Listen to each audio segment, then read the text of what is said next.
네, 우리 기도하고 시작하겠습니다. 하나님 감사합니다. 이제 제2강 강의를 시작합니다. 주님께서 이 시간 저희들과 함께하여 주셔서 놀라운 지혜와 총명을 주시고 이 공부를 통하여 우리 주님이 말씀하시는 그 음성을 듣게 하여 주시옵소서. 우리가 언제나 주님 앞에서 살아간다는 역사 의식을 갖게 하여 주시고 지금 주님이 무슨 일을 하고 계시다는 역사 인식을 가질 수 있도록 주여 저희를 붙들어 주시옵소서. 마치는 시간까지 주님 함께하여 주심을 믿고 감사하며 예수님의 이름으로 기도하옵나이다. 아멘. 네, 잘 쉬셨지요? 우리 지난 앞 시간에 이어서 계속 공부하도록 하겠습니다. 그래서 지금이 이제 그 역사에 있어서는 그 지금이 어떤 시대인가, 이 시대를 파악하는 것이 굉장히 중요한데요. 그래서 가장 큰 틀이 뭐라고 그랬습니까? 만유회복이죠. 만유회복. 만유회복에는 세 나라가 있다 그랬어요. 천사의 나라, 아담의 나라, 메시아의 나라. 그렇죠? 그 다음에 지금이 어떤 시대인가라고 했을 때 이 역사는 다 누구의 역사인가? 하나님의 구원 역사 경영이다 그랬죠. 이 하나님의 구원 역사 경영은 특별히 어느 나라의 문제입니까? 이 두 번째인 아담의 나라에서의 문제예요. 그래서 아담부터 시작해가지고 하나님께서 각 시대마다 대표자를 세우셨고 지금 그 대표자가 지금 어디로 되어 있습니까? 한국 중에서도 한국 교회 중에서도 특별히 이 청교도 신학원, 청교도 영성훈련원, 또 이 정광 목사님 설교학교에 계신 여러분들, 먼저 깨어난 여러분들, 아멘. 여기에 지금 하나님께서 이 시대의 대표자로 세우셨다라는 것입니다. 그래서 우리가 얼마나 중대한 그런 위치에 있는가라는 것을 여러분께서 생각하시길 바랍니다. 이게 가장 큰 틀이고 이것이 두 번째고 이 아담부터니까 그렇죠? 그 다음에 세 번째는 무엇입니까? 세 번째는 그러니까 지금 이 만유 회복이라든지 하나님의 구원 역사 경영이라든지 또 지금 말하는 7대 짐승을 이기자라든지 다니엘서라든지 이게 이제 제가 보기에 정광 목사님 설교 중에서 특별히 역사 전체에 관한 하나님의 구원 역사에 관한 그러한 그 주제입니다. 주제. 그 다음에 이제 큰 것이 뭔가 하면 7대 짐승을 이기자. 7대 짐승. 7대 짐승을 이기자. 그 다음에 이제 네 번째가 뭔가 하면 다니엘서인데 이 다니엘서는 그러니까 이 7대 짐승이나 다니엘서나 다 그 제국 있잖아요. 제국. 이스라엘 하나님의 백성들을 대적했던 제국은 뭐예요? 여러 나라가 합쳐진 거잖아요. 그런 큰 나라인데 이 다니엘서에서는 어디서부터 나옵니까? 큰 동상의 기둥 있죠. 동상의 기둥. 그래서 이 머리가 뭡니까? 머리는 금이요? 그렇지. 바벨론이죠. 바벨론 제국이잖아요. 바벨론. 그렇죠? 그다음에 뭐 느부갓네살이요. 그다음에 뭡니까? 이 가슴. 어깨와 가슴은 누구예요? 그렇지. 메데바사. 페르시아죠? 페르시아. 그다음에 고레스요. 그렇죠? 고미요. 뭐 이렇게 되고. 그다음에 뭡니까? 배는 노시아 헬라요. 헬라 알렉산드리아. 그렇죠? 그다음에 그 밑에가 뭡니까? 그렇지. 로마. 동로마하고 서로마죠. 그다음에 그 밑에가 뭡니까?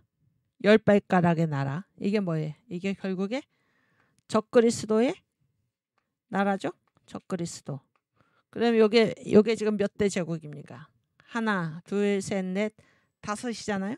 다섯이고 이 7대 짐승을 이기자는 요 앞에 두 개가 더 있는 거죠. 바벨론 전에 가장 먼저가 무엇이었습니까? 애굽. 그렇죠? 애굽, 이집트. 그 밑에가 뭐였나요? 바벨론 전에 아수르, 아시리아. 그래서 이게 7대 짐승이죠. 짐승. 이 짐승이라는 거는 이 세상 정부, 하나님의 백성을 대적하는 세상 정부를 지금 성경에서 다 뭐라고 표현하고 있습니까? 짐승이라고 표현하고 있죠. 짐승. 그래서 이 7대 짐승을 이기는데 이게 이제 성경에 어떻게 이겼나, 각 나라들을 이 7대 짐승을 어떻게 이겼나. 애굽은 뭘로 이겼습니까? 유월절. 유월절이 무엇입니까? 유월절이 바깥에다가 문설주와 이 문지방에 뭐를 바르는 거예요? 피. 그렇죠? 애굽은 뭘로, 애굽의 짐승, 애굽의 세상 정부는 뭘로 이겼나요? 예수님의 피, 보혈로 이겼죠. 그 다음에 아수르는 뭘로 이겼나요? 이게 지금 제 얘기가 아니고 다 정광 목사님께서 이 7대 짐승을 이기자. 우리 여름에 예배 못 드리게 문재인 정권 때 예배 못 드리게 교회 문 폐쇄하고 그래서 우리가 다 어디로 나가서 예배 드렸습니까? 저 광화문 광장으로 나가서 예배 드렸죠. 그때 이제 그 설교 하신 내용이 바로 이 7대 짐승을 이기자였는데, 아시리아, 아수르는 뭘로 이겼나요? 뭘로 이겼습니까? 히스기야 왕이 어떻게 했어요? 하나님께 부르짖었죠. 부르짖는 뭘로 이겼습니까? 부르짖는 기도로 이겼습니다. 기도로. 그래서 이 사랑제일교회, 이 교회는 얼마 전에, 몇 달 전에 이제 세계 한인교민청, 그래서 외국에 나가 계신 우리 교민들이 다 이제 각 그 나라별로, 각 지역별로 이제 대표들이 와가지고 그 세계 한인교민청 대회를 했는데, 그때 이분들이 가고 싶어 하신 곳이 어디입니까? 무슨 땅굴도 아니고 어디 유명한 데도 아니고 어디를 가고 싶어 하셨습니까? 이 사랑제일교회. 예. 이 뭐 광화문 애국운동의 성지 아닙니까? 그래서 이 사랑제일교회 오고 싶어 하셨다 그랬는데, 이제 그 사랑제일교회에 지금은 이제 모든 문제가 다 이렇게 해결이 됐지만은 이렇게 그 불법 깡패들, 철거 경력들이 들어왔을 때, 그때 우리 애국 성도들이 그 성도들이 다 사랑제일교회 성도들이 아니고 이 광야교회, 그렇죠? 다 모여 들어갖고 이 교회를 지켰잖아요. 그 교회를 지켰고 저도 그때 있었는데, 그때 이제 제가 드린 기도가 무엇인가? 여기 부르짖는 기도. 히스기야가 이 사네립이 보낸, 아수르 왕이 보낸 그러한 것을 이제 하나님 앞에 펴놓고 주님 보시옵소서 이렇게 하면서 기도를, 부르짖는 기도를 올렸죠. 부르짖는 기도를 올리자 그 기도가 하나님께 상달이 되어가지고 하나님께서 어떻게 하셨습니까? 천사를 보내서 하룻밤 사이에 아수르 군대 18만 5천 명을 송장으로 만든 것입니다. 송장으로. 숨구멍을 다 틀어막아서 송장으로 만든 것입니다. 제가 그때 사랑제일교회에 이 용역들이 들어와서 이 교회를 없애려고 할 때 그런 기도를 드렸던 것이 기억나요. 주님의 교회를, 사랑제일교회뿐만이 아니라 이 문재인 정권 때 얼마나 교회를 핍박을 했습니까? 이 악의 무리들, 이 주사파의 더러운 무리들, 이 주사파의 더러운 영을 따르는 이 무리들이 하나님께서 심판하여 주십시오. 아수르의 18만 5천 군대를 하룻밤에 송장으로 만드신 하나님이시여, 주님께서 이들을 물리쳐 주십시오 하고 기도했던 것이 생각이 납니다. 부르짖는 기도로서 이 아수르를 이기고, 그다음에 바벨론의 짐승, 이 짐승은 뭘로 이겼습니까? 바벨론은 뭘로 이겼나요?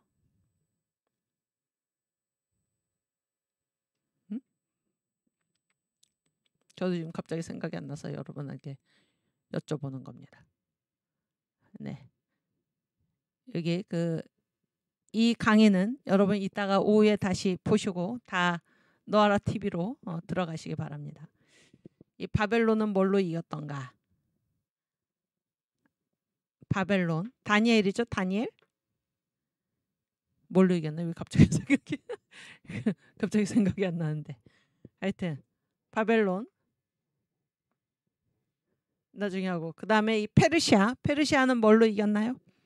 어떻게 해서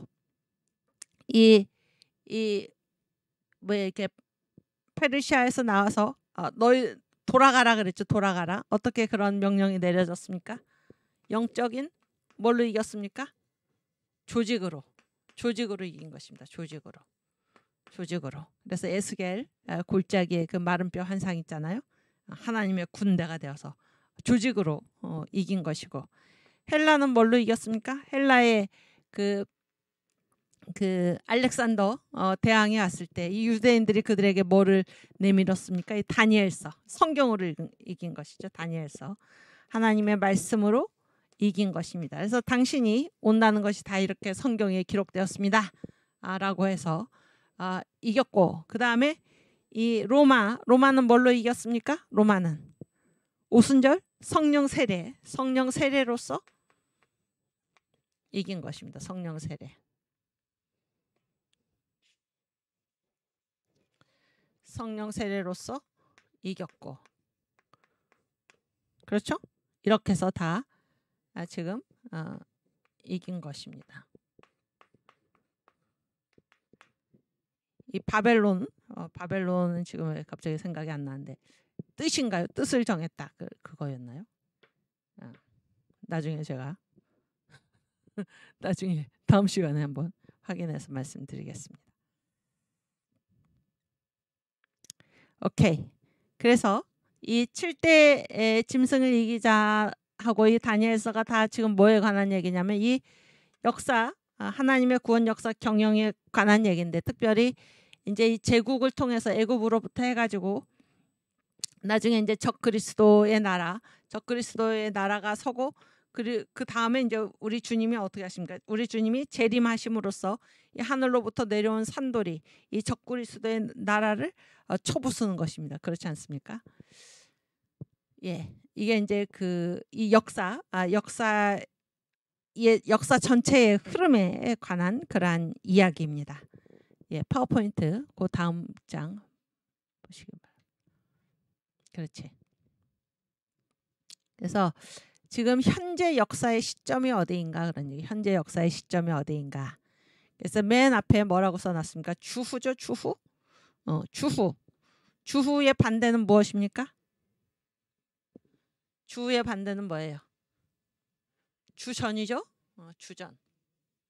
그래서 지금 우리가 살아가고 있는, 이 대한민국이 살아가고 있는 이 시대의 그 시점, 시간의 위치가 어디인가라는 것을 우리가 아는 것이 굉장히 중요하죠.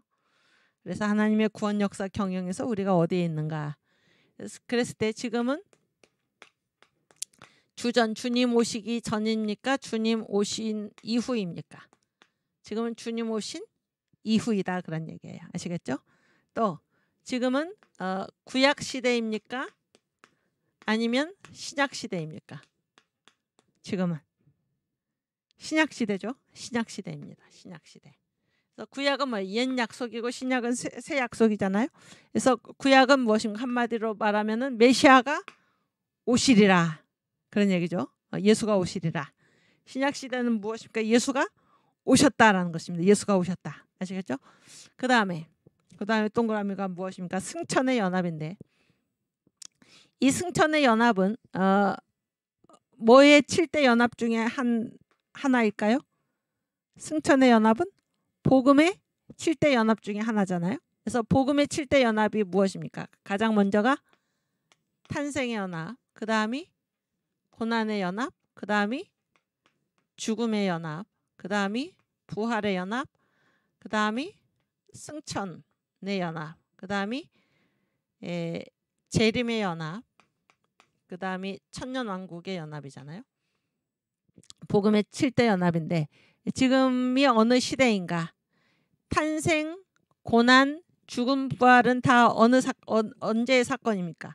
우리 주님께서 탄생하시고 고난당하시고 죽으시고 부활하신 이것은 다 언제적 일입니까? 과거의 일이잖아요.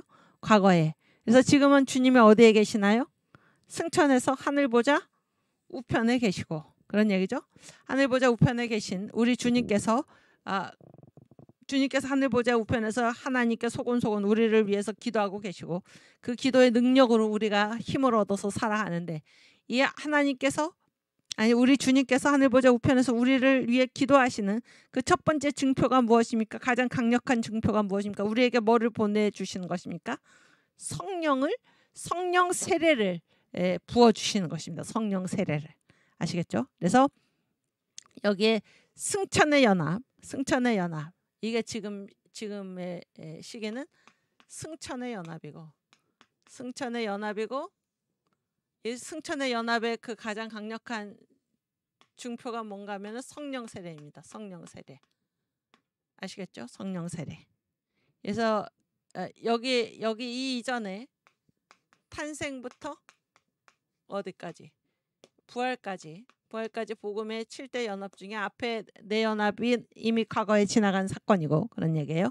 그 다음에 재림과 천년왕국은 아직 와야 되는 거죠. 아직 와야 되는 것입니다. 그래서 지금 현재 역사의 시점은 이 승천의 연합의 시점이다 그런 얘기고 또 그래서 이 시대를 성령 세례의 시대죠. 그래서 뭐라고 부릅니까? 오순절 시대라고 그러고 그렇죠? 이 오순절이 어느 기관의 어느 조직의 생일입니까? 교회의 생일이죠. 교회의 출발. 그래서 지금 우리 주님 오시기 이전에 승천하시고 우리 주님 오시기 이전에 요 사이가 누구의 시대입니까? 바로 교회의 시대입니다. 교회의 시대. 교회의 시대고 그 옆에 보면은 또 뭐라고 나와 있습니까? 누구의 때라고 나와 있나요? 이방인의 때죠. 이방인의 때라는 거는 누구의 때? 이방인의 때의 반대말이 무엇일까요? 누구의 때입니까? 누구의 때인가요? 유대인의 때잖아요. 유대인의 때. 그런데 이 교회의 시대는 누구의 때입니까? 바로 이방인의 때입니다. 이방인의 때. 그래서 다시 유대인의 때가 언제 다시 열리게 될까요? 천년왕국에 가서 그런 얘기죠. 그래서 우리 주님 재림하시고 그렇죠. 7년 대환란을 이겨낸 후에 이 유대인의 때가 다시 이제 그 유대인의 남은 자들이 다시 오게 되는 것입니다. 지금은 이방인의 때다 그런 얘기. 이방인의 때. 그 다음에 그 옆에 이제 뭐라고 제가 써놨냐면은 지금은 무슨 시대인가? 이 교회 시대 중에서도 지금은 환태평양 시대이다 그런 얘기예요. 환태평양 시대. 그러면 이 이전에는 무슨 시대가 있었나? 환지중해 시대, 환대서양 시대가 있었다 그런 얘기예요. 그런데 지금은 환태평양 시대이다 그런 얘기예요. 이 태평양은 미국과 한국 사이의 바다죠. 그래서 지금 이 역사의 중심이 이 미국과 한국에 있다 그런 게 복음의 촛대가 미국과 한국에 있다. 이 교회 역사에서 봤을 때 교회 역사의 출발 초대교회사는 환지중해로부터 시작이 됐습니다. 중세 역시 환지중해 시대였고 종교개혁은 환대서양 시대였어요. 근데 이 현대교회는 바로 환태평양 시대입니다. 지금 그 환태평양 시대의 두 중심 국가가 어디인가? 미국과 한국이다 그런 얘기예요. 그리고 지금은 또 어떤 시기인가? 지금은 뭐를 기다리고 있나요? 승천의 연합이 현재이고 뭐를 기다리고 있습니까? 재림을 기다리고 있는 시대입니다. 그래서 지금 현재 역사의 시점이 어떤가? 우리가 지금 대한민국에서 살고 있는데 현재 역사의 시점이 어떤가라는 것을 우리가 알아야 됩니다. 다시 한번 파워포인트 보여주시면 주전과 주후 중에서 주후이다. 그렇죠? 그 다음에 구약과 신약 중에서 신약 시대이고 복음의 7대 연합 중에서는 승천의 연합 시기이다. 주님 하늘 보좌 우편에서 우리를 위해 기도하고 계시고 주님께서 우리에게 뭐를 부어주십니까? 성령 세례를 부어주시는 오순절 시대이고 그렇죠?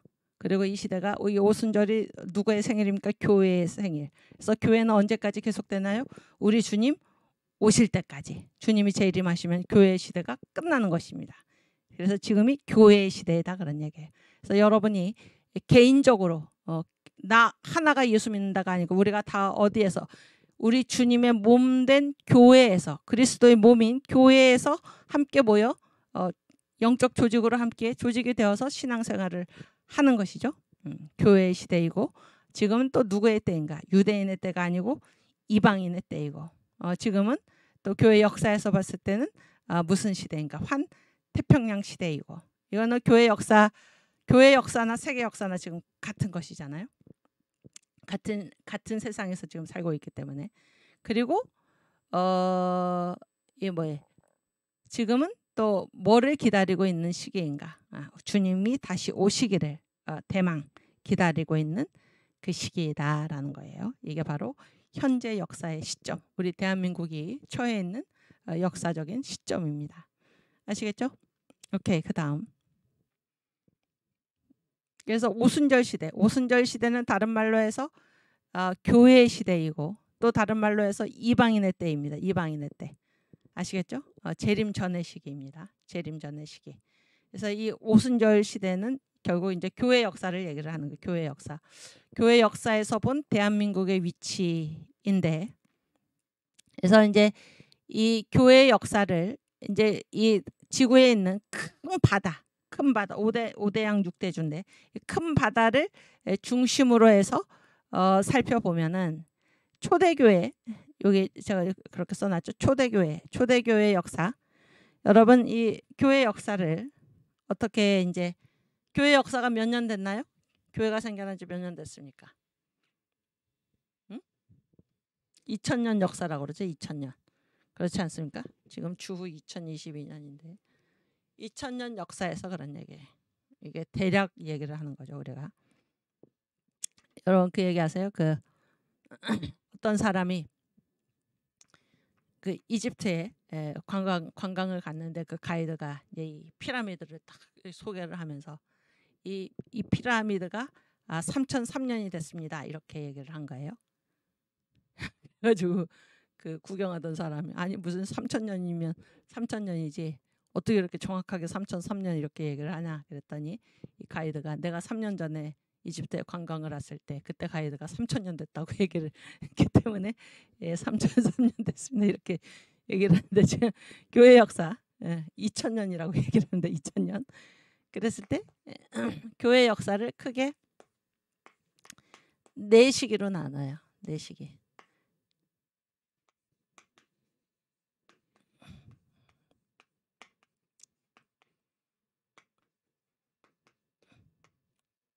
이렇게 4시기로 나누는데 그래서 초대교회는 우리가 500년 이렇게 얘기를 합니다. 500년. 2000 전체가 몇 년이냐면 지금 2000년이에요. 2000년 중에서 초대교회 500년, 중세교회 몇 년이라고 그러냐면 1000년이라고 그래요. 아시겠죠? 그다음에 종교개혁하고 현대를 이거를 합쳐서 근대라고 그러는데 근세라고 그러는데 이 근세교회는 몇 년이냐면 이게 뭐 1500, 2000에서 1500 빼면 뭐예요? 500년이죠. 500년. 이 둘이 합해서 500년이에요. 500년. 그래서 대략 보면 이 종교개혁 그 시기가 130년. 그리고 이 현대교회가 지금 한 370년 이 정도로 얘기를 한다. 이게 합해서 500년. 그래서 500, 1500. 초대, 중세, 근세 이렇게 얘기를 합니다. 아시겠죠? 그랬을 때 이 초대교회 역사, 이 500년 동안에 교회의 중심이 어디였나 그런 얘기예요. 교회의 중심이 어떤 큰 바다를 둘러싸고 교회가 있었나 하면은 지중해를 둘러싸고 교회의 중심지가 있었다 그런 얘기예요. 그래서 이 환지중해 시대라고 그래요. 초대교회를. 그래서 이때 4대 중심지가 있었죠. 여기에 뭐가 있습니까? 여기에 안디옥. 그 다음에 여기에 뭐가 있나요? 로마. 그 다음에 아볼로의 출신 지역이 어딥니까? 알렉산드리아. 그 다음에 여기에 북아프리카의 카르타고. 이 네 개의 도시가 바로 초대교회의 중심지입니다. 그래서 초대교회를 뭐라고 부르나 환지중해 시대 이렇게 불러요. 아시겠죠? 그다음에 중세교회가 1000년인데 중세교회 역시 무슨 시대인가? 지중해를 둘러싼 환지중해 시대인데 중세교회에 가서 원래 교회가 이제 하나여서 초대교회 때는 하나였는데 중세에 가가지고 교회가 동방교회와 서방교회로 나눠지죠. 그래서 중심지가 두 곳입니다. 그래서 서방교회의 중심지는 어디입니까? 로마이고 동방교회의 중심지는 어디입니까? 콘스탄티노플입니다. 이 콘스탄티노플이 지금의 터키 지역 있죠? 터키의 수도가 어디인지 아십니까? 이스탄불 비잔티움 여기가 이제 이 동방교회 중심지였어요.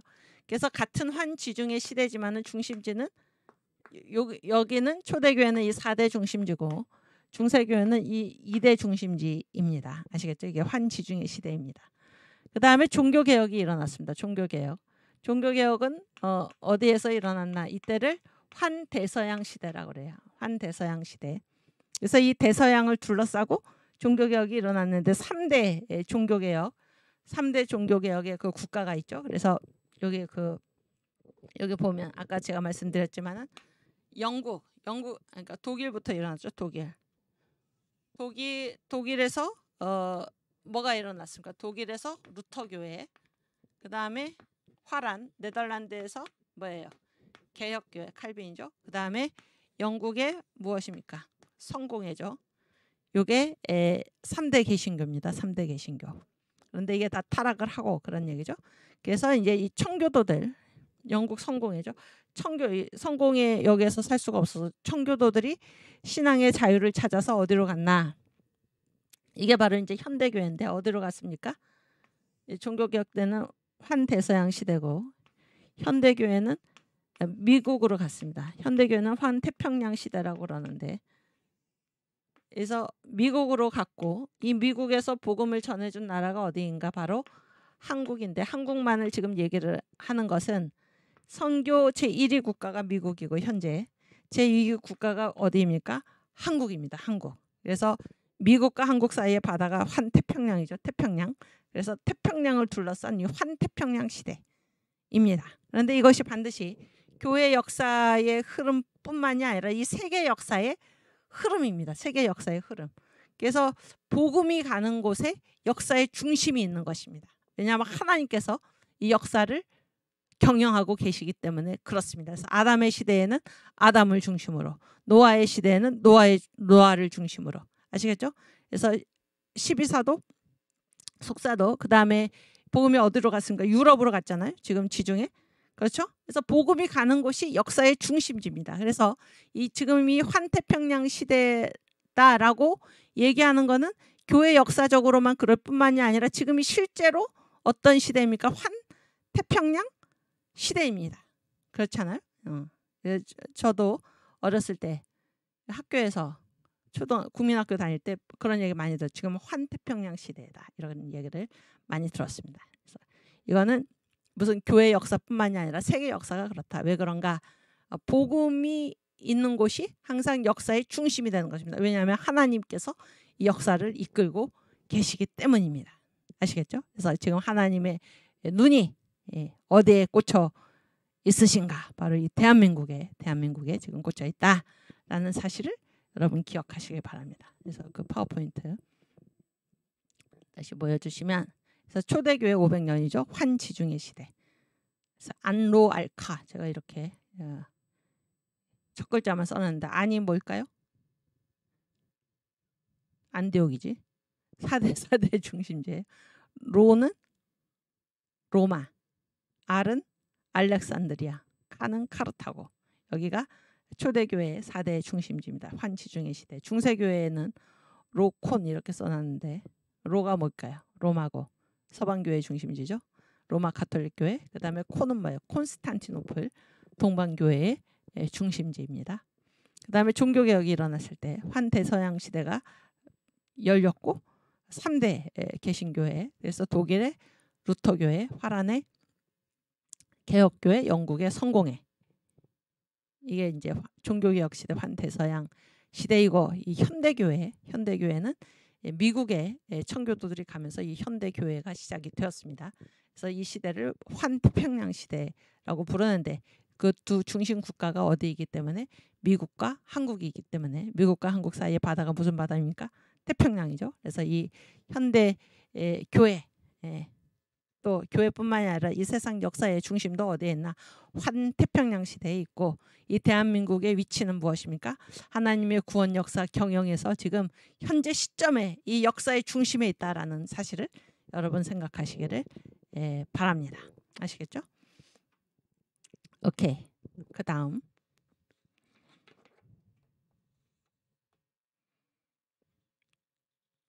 그래서 이제 이 오순절 시대에서 본 대한민국의 위치, 그래서 지금 우리 위에 지금 우리의 이 복음의 촛대가 있다. 이 대한민국의 복음의 촛대가 있다라는 것입니다. 복음의 촛대가 있다. 그리고 이 영적인 흐름에서 봤을 때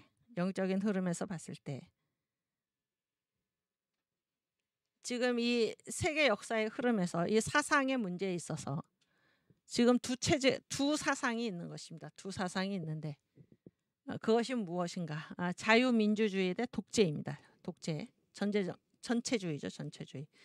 자유민주주의 대 전체주의. 이 공산주의가 전체주의의 대표적인 형태입니다. 대표적인 형태. 그랬을 때 이 공산주의가 언제 나타났습니까? 공산주의가 어떤 체제로서 국가로서 딱 역사의 무대에 등장한 때가 언제입니까? 가장 최초의 나라가 어느 나라입니까? 공산주의 혁명이 어느 나라에서 가장 먼저 일어났나요? 그렇지, 아주 잘했어요. 러시아죠. 러시아에서 공산혁명이 일어난 때가 언젠가 하면 1917년입니다. 17년. 그래서 지금 이 세계의 악명 높은 세 독재 국가가 있는데 다 이 공산국가죠. 공산국가. 무엇인가? 누구입니까 지금? 러시아? 러시아는 소련 연방 해체되었다고 하지만 이 푸틴이나 이 공산 독재의 기지를 지금 버리지 못하고 있는 거죠. 그 다음에 또 어디입니까? 공산주의 국가가 중공이죠. 중공. 이름을 중국으로 고쳤지만 중공. 그 다음에 또 어디입니까? 나머지 하나가 북한이죠. 이 세 나라는, 북한은 나라도 아니지만 어쨌든 이 세 나라는 사상이 무엇입니까? 공산주의예요. 공산주의. 그리고 지금 뭐를 행하고 있나요? 독재를 지금 행하고 있는 것입니다. 아시겠죠? 이거를 뭐라고 부릅니까? 이거를 무슨 동맹이라고 그럽니까? 대륙 동맹이라고 그럽니다. 대륙 동맹. 그래서 아까 이 대한민국 한국 역사에 있어서 최대 분기점이 어디인가 그랬을 때 대한민국이라고 그랬잖아요. 그러면 그 이전에는 이 한국이 다 어디에 영향권 아래 있었습니까? 이 대륙 동맹의 영향권 아래 있었습니다. 이게 다 뭐예요? 인접 국가잖아요. 러시아나 중국이나 그렇지 않습니까? 그런데 북한은 지금도 이 대륙 동맹으로 이어져 있는 것입니다. 그러나 대한민국은 대륙 동맹에서 벗어나서 어디로 편입이 됐습니까? 일본을 포함한 어디로 편입이 됐습니까? 해양 동맹으로 우리나라가 편입이 된 것입니다. 이 대한민국에 와서.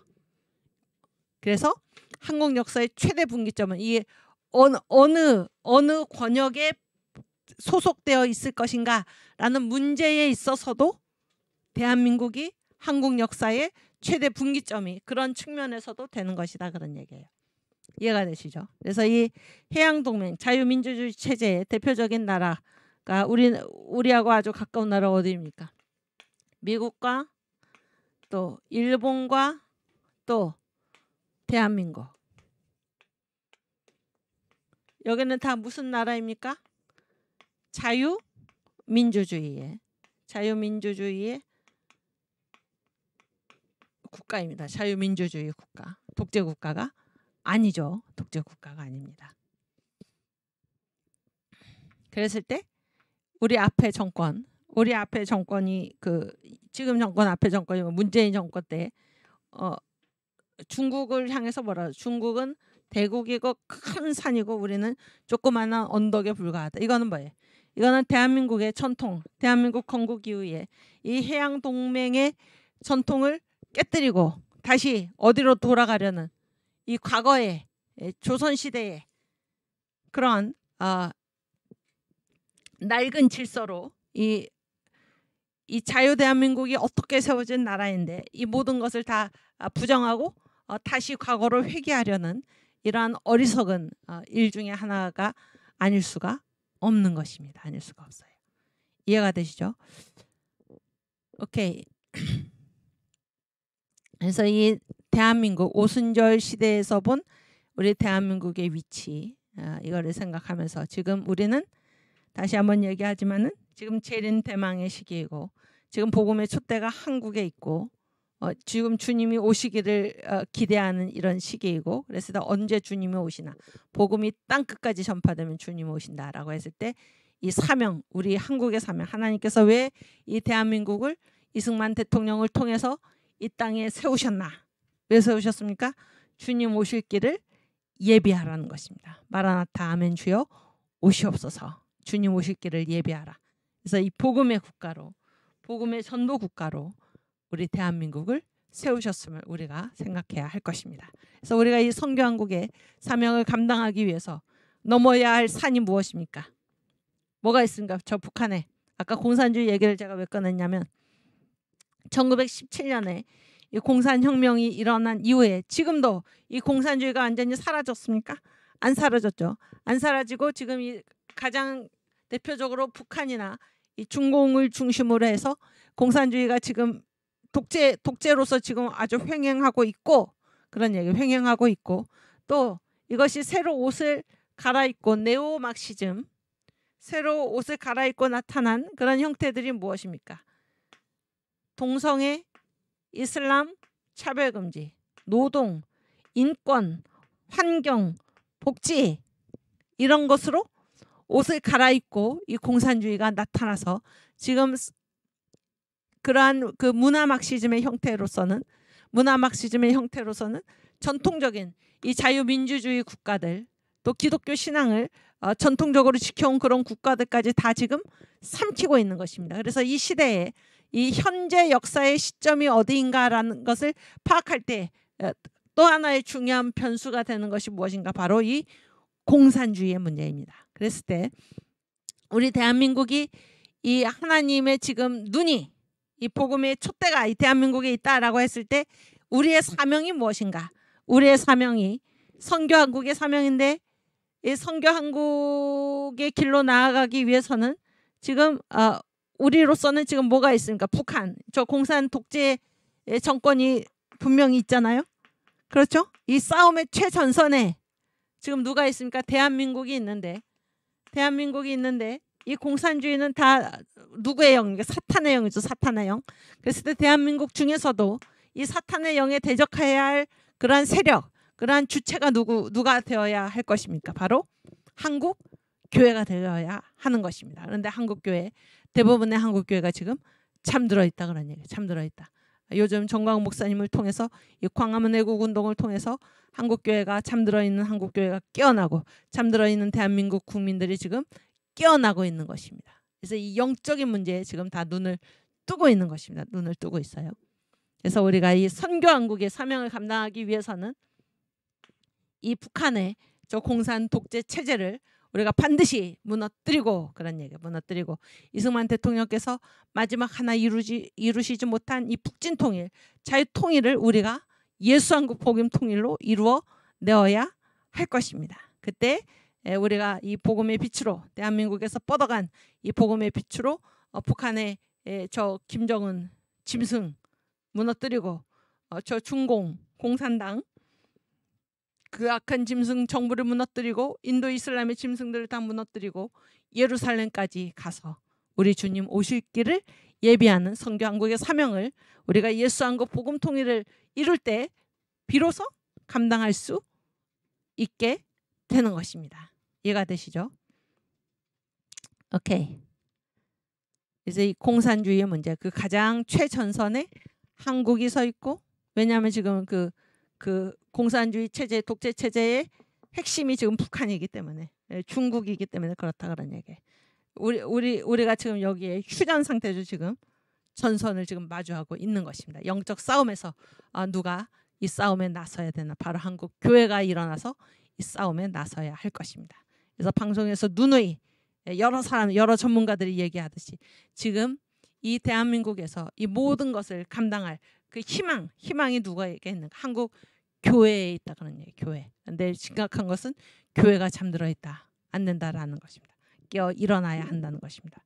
광화문에 예수를 믿지 않는 사람들도 다 일어나서 나왔는데, 그들이 이제 광화문에 나와서 정광 목사님의 연설을 들으면서 이 모든 문제가 영적인 문제라는 것을 또 깨달아 알기 시작한 것입니다. 그래서 어떻게 됐습니까? 애국 운동을 하다가 누구를 만나게 됐습니까? 예수님을 만나게 된 것입니다. 그래서 이 지금 우리나라의 체제의 문제, 이 북한과의 대결 문제, 이 공산주의와의 대결 문제, 이것은 단순히 애국 운동의 차원을 넘어서서 이것이 바로 우리의 신앙 운동이요, 우리의 선교 운동이다라는 사실을 우리가 생각해야 할 것입니다. 아시겠죠? 우리 선교한국 찬양 다시 한번 부르겠습니다. 선교한국 찬양.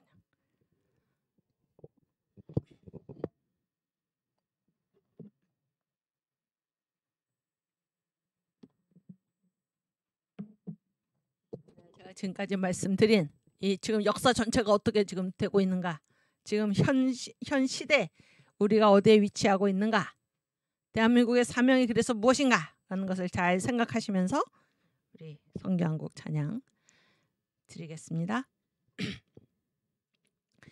영원한 주님의 십자가 사랑 우릴 재촉하시네.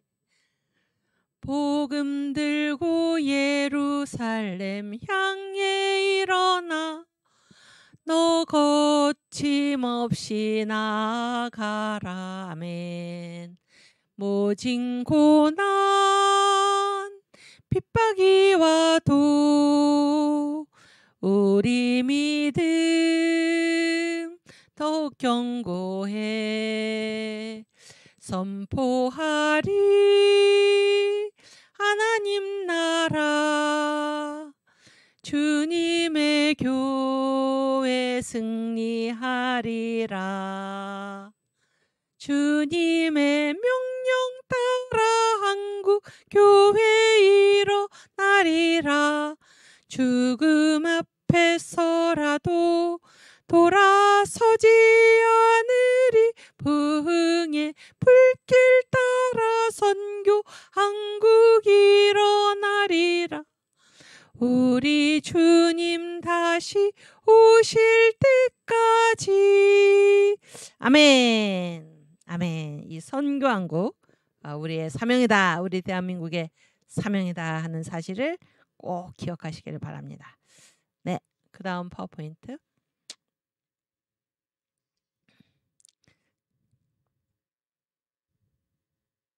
이거 말고 전에 기독교 선교와 대한민국 건국. 오케이. 그래서 이제 이 이승만이 결국 누구입니까? 예수 믿은 사람이잖아요. 예수 믿은 사람. 네, 이승만이 어떻게 예수를 믿게 됐나요? 전하는 자가 없이 믿을 수 있습니까? 아니죠. 전하는 자가 있어야 되는 것입니다. 전하는 자가 있어야 되는데 이 전하는 자가 바로 누구였습니까? 바로 선교사들이었습니다. 선교사들.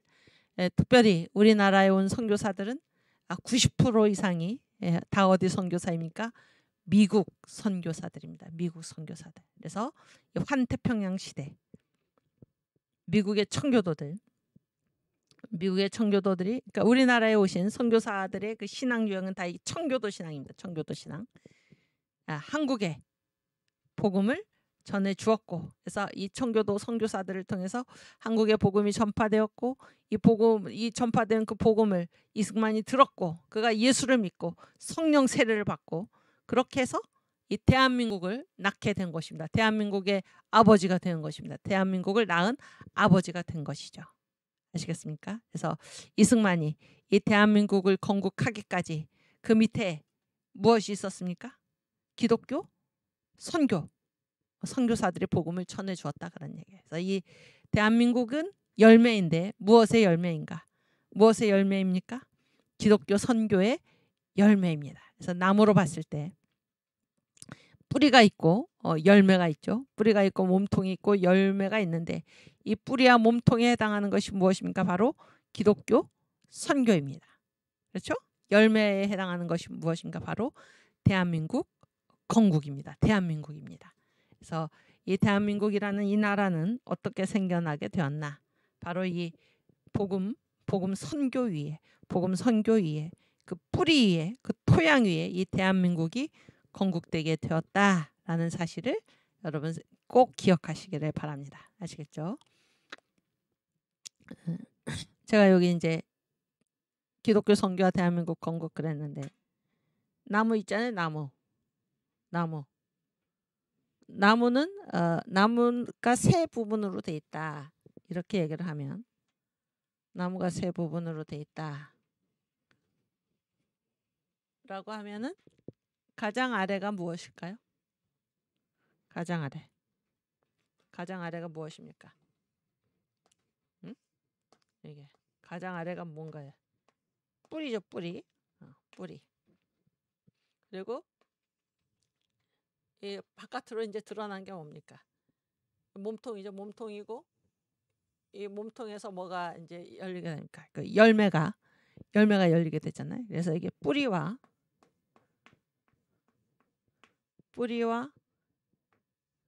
그다음에 왜 몸통과 그다음에 이제 열매 이렇게 되어 있는 것입니다. 그런데 이 세 부분 중에서 어디가 가장 중요하겠습니까? 응? 어디가 가장 중요할까요? 응? 기둥? 그러니까 한번 이렇게 생각해 보세요. 그러니까 뭐가 병들면은 죽게 될까요? 그렇지. 잘했어요. 뿌리가 병들면 죽는 거예요. 무슨 얘기인지 아시겠어요? 그렇지? 열매 얼마가 꺾였다. 나무가 삽니까? 못 삽니까? 살아요. 삽니다. 여기 잘렸어. 이 기둥이 이만큼 반으로. 그래도 이 나무는 어떻게 될 수 있습니까? 살 수 있어요. 뿌리가 살면 살 수 있어요. 뿌리가 살아있으면. 그렇지 않습니까? 근데 뿌리에 병이 생겨서 뿌리에 병이 생기면은 그래서 뿌리가 죽어가죠. 죽어가면 이 나머지는 있을 수 있습니까? 없습니까? 없잖아요. 그렇죠?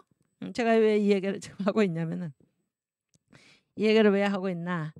일단 기독교 선교와 대한민국. 그래서 이 대한민국 뭐예요? 우리 눈에 지금 보이잖아요. 우리 눈에 보이고 있습니다. 예, 기독교 선교. 그래서 이 기독교 신앙이라는 이 뿌리, 기독교가 선교가 되었기 때문에 여기에서 세워진 것이 뭐예요? 이 대한민국이라는 몸통과 열매이다라는 얘기. 몸통과 열매. 이게 건국의 4대 기둥 중에 가장 중요한 기둥이 무엇입니까? 기독교 입국론이죠. 기독교 입국론. 그런데 우리 대한민국이 바로 이 기독교 선교 위에, 이 복음 위에 이렇게 지금 건국이 되었는데 우리가 이 기독교 신앙을 탄압하고 교회를 탄압하고 기독교 신앙을 이거는 반드시 바깥의 외부로부터의 탄압뿐만이 아니라 이 교회가 한국 교회가 우리의 복음을 잃어버리고 주님의 말씀을 잃어버린다면은 그래서 이 뿌리가 병들게 되면은 결국에 이 위에 서 있는 뭐가 다 병들게 되는 것입니까? 대한민국 전체가 병들게 되어 있는 것입니다. 이해가 되십니까? 그래서 여러분과 제가 이 한국 교회에 주님의 몸된 교회에 속한 이 영적 조직의 한 지체로서 우리의 사명이 얼마나 막중한가, 이 대한민국에서 우리의 사명이 얼마나 막중한가라는 것을 생각하지 않을 수가 없습니다. 아시겠죠? 또 이 얘기를 또 왜 제가 여기다 써놨나? 인간 있잖아요. 인간이란 무엇인가? 요즘 정광 목사님께서 이 7주 동안 이제 새신자를 이렇게 전도 잔치로 초대해 가지고 이들을 전도하는 그런 설교를 계속하고 계신데 거기에 7주니까 주제가 몇 가지입니까? 주제가 7가지잖아요. 가정교회. 주제가 7가지. 이 가정교회의 개념은 뭔가? 가정교회의 개념은 예수를 믿지 않는 사람들을 초대해 가지고 뭐예요? 복음을 전하는 것입니다. 복음을 전하는 거예요. 그래서 그 대상이 뭐예요? 예수를 안 믿는 사람들이에요. 그리고 또 이 교회에 다녔어도 복음이 무엇인지를 알지도 못하고 그냥 교회 마당만 밟는 그런 사람들이죠. 그랬을 때 이 사람들의 특징은 무엇인가? 정작 알아야 할 것, 가장 중요한 것, 사탄이 그 눈을 가리워가지고 가장 중요한 사실을 깨닫지 못하고 있다 그런 얘기입니다. 그래서 그들에게 예수님이 살아계시다, 하나님이 살아계시다, 예수가 우리의 구주시다, 이런 것들을 알려주는 것입니다. 이것이 이제 가정교회 이 7주 동안 행하는 그런 잔치로의 초대의 그런 설교 주제들인데 가장 먼저가 무엇이었습니까? 지난주에 했죠. 지난주에 뭐예요? 만남의 축복을 받자였죠. 복된 만남이죠. 복된 만남의 축복을 받자. 그래서 우리가 이 세상 살면서 누구를 만나야 된다는 것입니까? 만남 중에 가장 복된 만남이 누구의 만남입니까? 예수를 만나는 것이죠. 예수를. 이거는 여러 개 중에 하나로서 만나도 되고 안 만나도 되는 게 아니고 예수를 만나면 그런 얘기예요. 예수를 만나면은 나머지 만남에서 우리에게 주었던 무슨 상처나 아쉬움이나 이 모든 것을 한 방에 해결할 수 있는 그런 복된 만남, 반드시 만나야 하는 그분이 누구인가? 그분이 바로 예수시다 하는 것입니다. 근데 사람들이 이 마귀에게 눈이 찔려가지고 영의 눈이 찔려서 이거를 모르고 살아간다는 거예요. 예수를 만나는 것이 그토록 중요한데 이것을 모르고 살아간다 이런 얘기입니다. 두 번째가 무엇입니까? 어제 설교한 것이죠.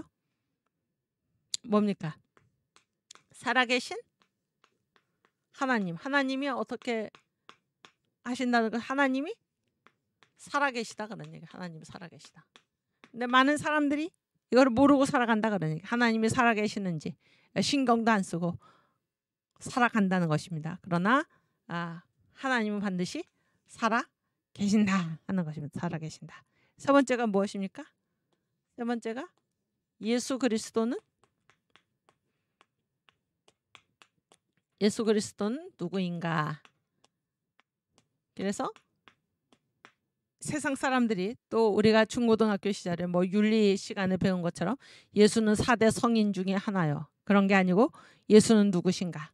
우리 서울 고백서가 이 기독론이죠. 거기에서 얘기하듯 예수는 태초의 상고에 가장 먼저 계셨던 분이요. 존재의 제일 원인이요. 그렇죠. 창조주시요. 성령으로 잉태되어 왔고 그렇죠. 그 다음에 우리를 위해서 고난당하셨고 죽으셨고 이렇게 예수를 아는 것이 바로 예수 그리스도는 누구인가입니다. 우리 한번 같이 서울 고백서 이것이 얼마나 위대한 신앙 고백인지 모릅니다. 여러분 이 서울 고백서를 반드시 우리 청교도 신학원 졸업하시는 모든 분들은 이 서울 고백서를 인정하게 되어 있습니다. 위대한 신앙 고백입니다. 한번 같이 읽겠습니다. 중간부터예요. 앞에 서론이 있는데 지금 전 세계의 교회가 너무나 많이 무너졌기 때문에 한국 교회가 일어나 전 세계의 교회를 점검하기 원합니다. 이거를 언제 이 서울 고백서를 발표하셨냐면 2019년 10월 25일, 26일 철학 기도회 때 이제 이 서울 고백서를 선언을 하셨는데 저도 그 자리에 있었습니다. 네. 2000년 역사가 공유해온 영국의 웨스트민스터 신앙 고백을 기반으로 하여 다음과 같은 기독론 중심, 예수가 누구인가? 기독론 중심의 한국 고백서를 선포합니다. 다 지금 같이 읽고 계시죠? 1. 예수 그리스도는 만물보다 먼저 계신 하나님이다. 예수가 누구신지를 여러분 아셔야 됩니다. 2. 예수 그리스도는 만물을 창조하신 하나님이다. 3. 예수 그리스도는 사람으로 오신 하나님이면서 완전한 사람이다. 그렇죠? 4. 예수 그리스도는 우리를 위해 십자가에 죽으셨다. 5. 예수 그리스도는 3일 만에 부활하셨다. 아멘. 6. 예수 그리스도는 승천하셨다. 7. 예수 그리스도는 하나님 보좌 우편에서 우리를 위해 기도하고 계신다. 8. 예수 그리스도는 약속하신 성령 세례를 부어주신다. 아멘. 9. 이 성령 세례는 지금도 계속되며 예수 그리스도께서 재림하실 때까지 계속 이루어진다. 아멘. 10. 그래서 이 현대교회를 오순절 시대라고 그랬죠. 10. 성령 세례를 따르는 사도행전적 은사는 지금도 계속되며 그리스도의 몸된 교회를 통해 나타나고 있다. 아멘. 11. 예수 그리스도는 가심을 본 그대로 재림하신다. 12. 예수 그리스도는 재림 후 천년 왕국을 이루시며 영원한 세계로 인도하신다. 아멘. 13. 신구약 성경을 완전 무오한 오류가 없다 그런 얘기예요. 하나님 말씀으로 믿는다. 아멘. 14.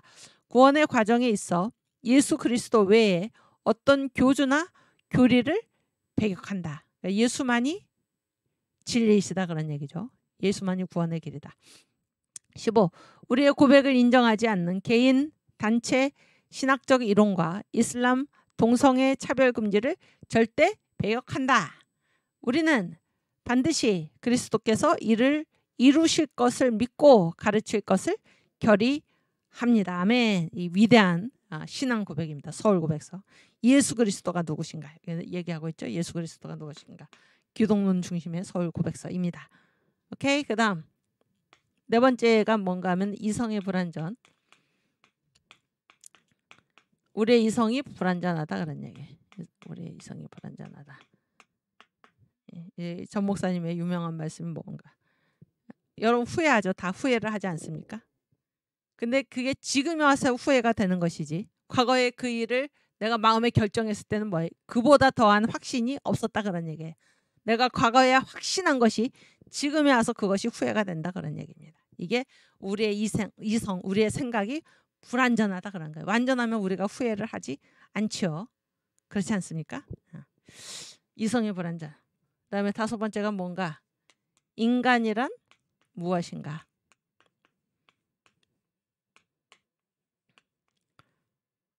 그 다음에 여섯 번째가 죄란 무엇인가? 그 다음에 일곱 번째가 사람 속에는 무엇이 살고 있나? 이렇게 되어 있습니다.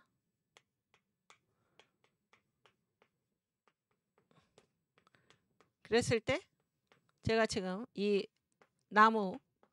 나무의 뿌리, 몸통, 열매 이런 얘기를 했는데 인간이란 무엇인가? 이 인간도 몇 부분으로 구성이 되어 있다는 것입니까? 인간이 몇 부분으로 구성이 되어 있을까? 이 나무와 같이 몇 부분으로? 그렇지, 세 부분으로. 뿌리에 해당하는 것이 무엇입니까? 그렇지, 영입니다. 영. 여기 몸통에 해당하는 것이 뭡니까? 혼이고 열매에 해당하는 것이 무엇입니까? 육이죠. 그렇죠? 영은 보이나요? 안 보이나? 영 보입니까? 안 보입니까? 안 보이잖아요. 안 보이는데도 나무에서 보이지 않는 뿌리가 가장 중요하듯이 인간이 세 부분으로 되어 있는데 영을 둘러싸고 혼이 있고 혼을 둘러싸고 육체가 있는데 여기서 가장 중요한 것이 무엇입니까? 영입니다. 영. 아시겠죠? 그래서 사람이 무슨 예를 들어서 교통사고를 당했다. 그래서 뭐 너무 불행하게도 팔의 일부를 절단하게 됐다. 그래도 그 사람은 삽니까? 못 삽니까? 살잖아요. 그리고 치매에 걸려서 치매에 걸려서도 그 사람은 사나요? 못 사나요? 살잖아요. 그렇죠? 그러나 인간의 영혼이 병들면은 그 사람은 뭐와 같습니까? 완전히 죽은 사람과 같은 것입니다. 죽은 사람과 같은 거예요. 그래서 영이 가장 중요하다는 거예요. 어떻게 보면 영이 전부이다 그런 얘기예요. 그래서 그 사람 속에 성령이 들어있는가, 그 사람 속에 악령이 들어있는가, 사탄이 들어있는가, 전혀 다른 결과를 가져오는 것입니다. 그래서 영이 죽은 사람은 살아도 살았다고 볼 수가 없는 것입니다. 이해가 되시죠? 오케이. 그래서 이 기독교 선교와 대한민국 건국 다시고 파워포인트 보여주시면은, 그래서 이 기독교 선교가 뿌리다 그런 얘기예요. 뿌리. 이 복음 위에 기독교 복음이 전파되었기 때문에 그 위에 무엇이 서게 되었나? 이 대한민국이 서게 되었다라는 이것을 여러분 생각하시길 바랍니다. 오케이. 그다음에 이제 이 강의의 제목이 대한민국 국부 이승만의 신앙이에요. 이승만의 신앙인데 왜 이승만인가? 왜 이승만인가? 이승만을 왜 다루는가? 여러분 이승만을 왜 다루겠습니까? 우리가? 아주 잘해서 건국의 아버지죠. 건국의 아버지. 대한민국 대단한 나라잖아요. 이승만은 어떻게 이 나라를 낳았을까?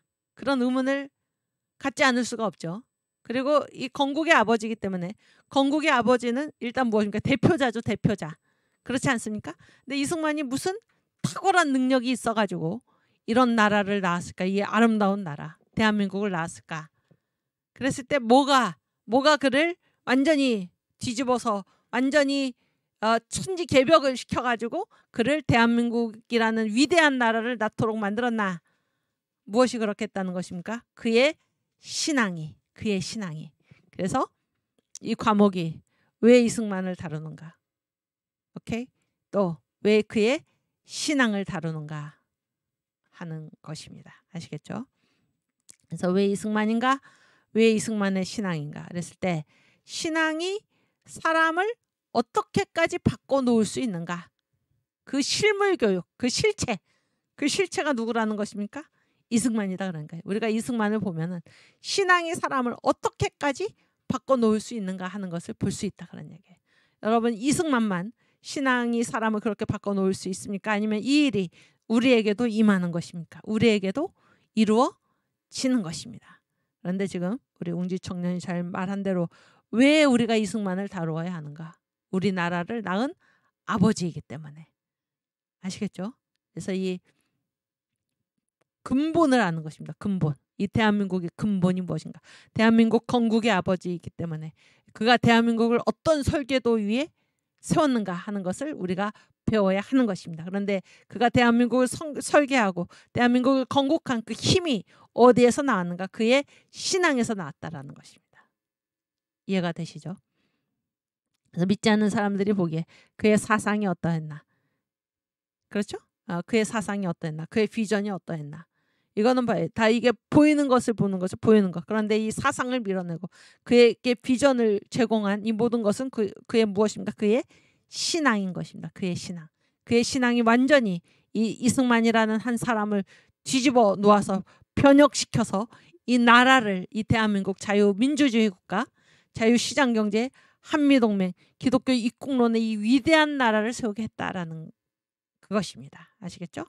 그래서 첫 번째 신앙이 사람을 어떻게까지 바꾸어 놓는가? 어떻게까지 한 나라를 낳게 되기까지 바꿔놨다. 그러니까 이 이상 없잖아요. 그렇지 않습니까? 그 실물 교육이 바로 이승만이다 그런 얘기예요. 이승만의 신앙이다. 그리고 이 이승만은 또 어떤 사람입니까? 왕국의 연합. 이 땅에서 왕국의 연합을 이룬 그 표본이다 그런 얘기예요. 왕국의 연합을 이룬. 여러분 복음의 7대 연합 다 아시죠? 해볼까요? 첫 번째가 뭡니까? 탄생의 연합, 고난의 연합, 죽음의 연합, 부활의 연합, 승천의 연합, 재림의 연합, 마지막이 왕국의 연합인데 이 천년왕국은 반드시 예수님 재림하신 이후에 그때만 이루어지는 게 아니라 이 땅에서 실제로 왕국의 연합을 이루어서 살아가는 사람이 있다 그런 얘기죠. 성경의 그 대표적인 인물이 누구입니까? 요셉과 다윗이죠. 요셉과 다윗. 그렇죠? 근데 이승만도 이 땅에서 왕국의 연합까지 누린 그러한 사람입니다. 왕국의 연합. 그런데 이 복음의 7대 연합은 앞에 단계를 생략하고 뒤에 단계 갈 수 있나요? 없잖아요. 그러면 어디가 가장 끝입니까? 왕국의 연합이 가장 끝이면 위대한 거죠. 위대한 거 아닙니까? 그래서 왕국의 연합까지 이뤄낸 그 사람이 바로 이승만이다 그런 얘기예요. 그 표본이다. 얼마나 감사한 일입니까? 우리나라를 낳은 건국의 아버지가 바로 이런 사람이었다라는 거예요. 또 그다음에 파워포인트. 왜 우리가 이승만을 다루고 그의 신앙을 다루는가? 이승만은 어떻게 이렇게 할 수 있었나? 그가 어디에서 예수 만나서 이렇게 됐다는 거야. 아까 이 7가지 주제 중에 만남의 축복을 받자. 이 세상에서 가장 위대한 복된 만남을 이승만은 만났던 것입니다. 그게 누구입니까? 바로 예수를 만난 것입니다. 예수를 만나고 어떻게까지 했습니까? 만나서 구원만 받은 게 아니고 성령 세례를 받은 것입니다. 이 모든 것이 임한 곳이 어디인가? 한성 감옥입니다. 한성 감옥. 이해가 되시죠? 그래서 어떻게 이승만이 대한민국을 낳게 되었나? 예수 만나고 성령 세례까지 받아서 성령의 능력으로. 그래서 이 성령 세례를 우습게 여기면 안 되고 성령 받으면 그것이 전부입니다. 성령 세례 받으면 우리가 100% 일을 하는 것이고 성령 세례를 받지 않으면 우리가 하는 모든 일은 0%입니다. 0%. 아시겠습니까? 성령 세례를 안 받으면 70점이고 성령 세례를 받아서 일하면 100점이 아니라 성령 세례를 안 받고 일하면 0점이고 성령 세례를 받아서 일하면 100점이다 그런 얘기예요. 그러니 받아도 되고 안 받아도 되는 게 아니고 반드시 받아야 하는 것입니다. 이해가 되시죠? 그래서 예수님께서 이 땅에 언제까지 계셨습니까? 승천하시기 직전까지. 그러면 승천하시기 전에 한 말씀이 마지막 말씀이죠. 이 마지막 말씀이 무엇인가? 너희는 가서 모든 족속으로 제자를 삼아가 아니고 그거는 갈릴리에서 하신 말씀이고, 승천하실 때 예루살렘 옆에 감람산에서 승천하실 때 하신 말씀이 무엇입니까? 오직 성령이 너희에게 임하시면 너희가 권능을 받고, 그렇죠? 사도행전 1장 8절 한번 찾아볼까요?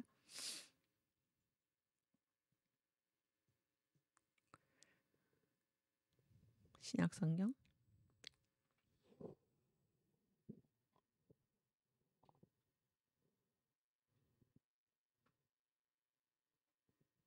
1장 8절.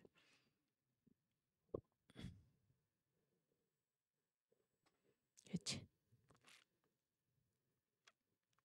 오직 성령이 너희에게 임하시면 너희가 권능을 받고 예루살렘과 온 유대와 사마리아와 땅끝까지 이르러 내 증인이 되리라 하시니라. 이 말씀을 마치시고 저희 보는 데서 올리어 가시니 구름이 저를 가리어 보이지 않게 하더라. 그래서 승천하시기 직전에 하신 말씀이 뭐예요? 성령 세례를 받으라, 이런 얘기예요. 그 위에 거의 한 5절 정도인가요? 5절.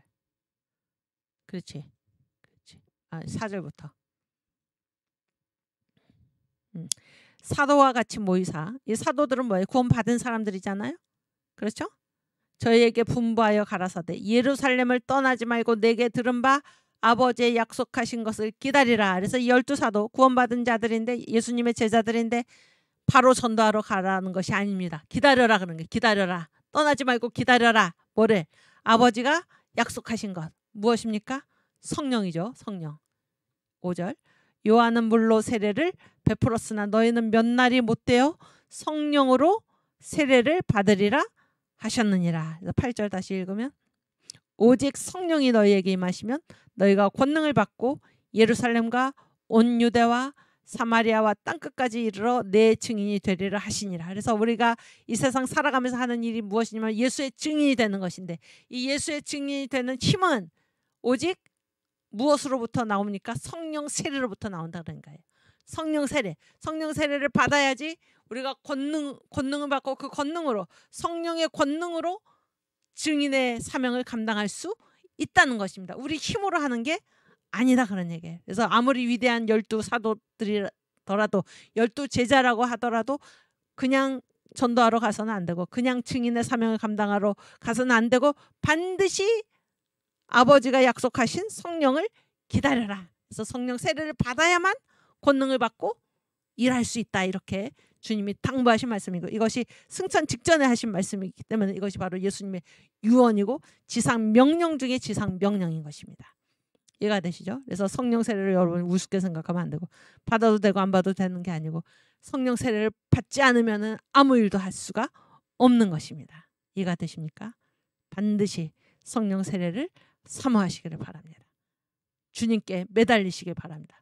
주여 성령 세례를 부어 주시옵소서. 그래서 권능으로, 주님께서 주시는 권능으로 주님의 일을 감당하게 해 주십시오. 그래서 우리가 이 성령의 나타남 집회를 지금 계속해서 하고 있는데 17차 이제 할 차례인데, 그렇죠?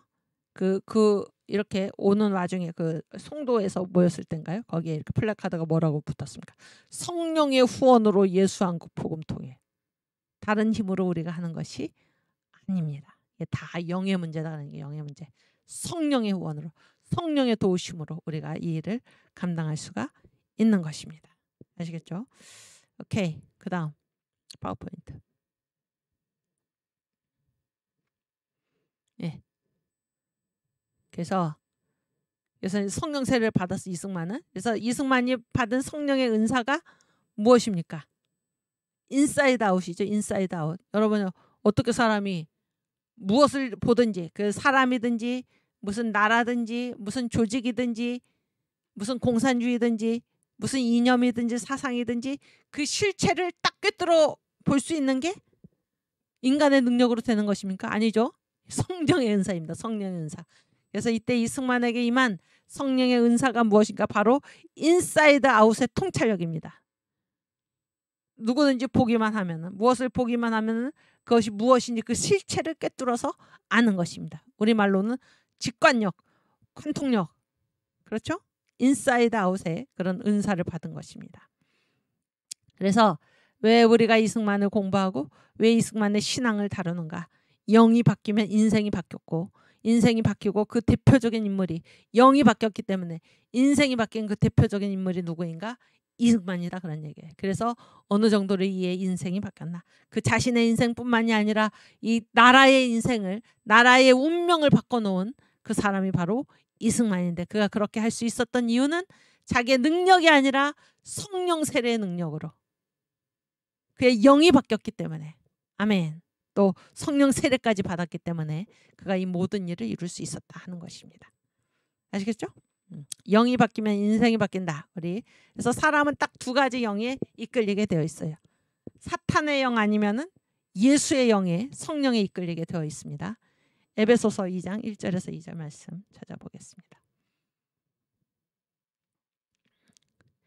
에베소서 2장 1절에서 2절. 네. 오케이. 너희의 허물과 죄로 죽었던 너희를 살리셨도다. 그러니까 우리가 예수 믿기 전에는 우리는 허물과 죄로 죽은 거예요. 몸은 살아있지만 죽은 것과 마찬가지라, 그런 얘기예요. 우리의 영의 상태가. 2절. 그때, 예수 믿지 않을 때죠. 그때 너희가 그 가운데서 행하여 이 세상 풍속을 좇고 공중의 권세 잡은 자를 따랐으니. 그래서 공중의 권세 잡은 자가 누구일까요? 두 글자로. 마귀. 공중 권세 잡은 자가 마귀입니다. 그래서 여러분 죽었다가 깨어난 사람들이 많아요. 죽었다가 깨어난 사람, 실제로 죽었다가 깨어난 사람들. 근데 이 사람들이 이제 다 자기가 죽었다가 살아와가지고 다 그 증언을 하잖아요. 근데 증언을 하는데 그 공통점이 무엇이냐면 자기 몸에서 영혼이 빠져나가면 이게 죽는 거잖아요. 근데 이 빠져나간 영혼이 이 어두운 터널을 통과해가지고 저 빛의 세계로 나갔다, 그런 얘기, 튀어나갔다, 그런 얘기예요. 그런데 이 어두운 터널이 뭔가 하면 바로 하나님의 나라, 하나님 계신 천국과 이 땅 사이에 있는 이곳을 공중이라고 그러잖아요. 공중. 이 공중의 권세를 지금 누가 잡고 있습니까? 마귀가 잡고 있어요. 그래서 이 터널을 통과해가지고 하나님 계신 천국으로 가는 것입니다. 이해가 되시죠? 그래서 이 공중의 권세를 지금 마귀가 붙잡고 있는 것입니다. 공중 권세 잡은 자를 따랐으니 곧 지금 불순종의 아들들, 이게 뭐 예수 안 믿는 사람들이죠. 불순종의 아들들 가운데서 역사하는 영이라. 그래서 예수 믿지 않는 사람들은 다 누가 역사합니까? 마귀가 역사하고 있어요. 마귀가. 이해가 되시죠? 그래서 이 세상 풍속, 예수 믿지 않는 이 세상, 교회를 탄압하는, 그리스도의 몸된 교회를 탄압하는 이 세상은 다 누구의 영이 이끌고 있습니까? 사탄의 영, 마귀의 영이 이끌고 있는 것입니다. 이해가 되시죠? 그래서 사람은 딱 두 영에 이끌리게 돼 있어요. 사탄의 영 아니면은 예수의 영에 이끌리게 되어 있는 것입니다. 고린도후서 4장 4절에서 6절 말씀.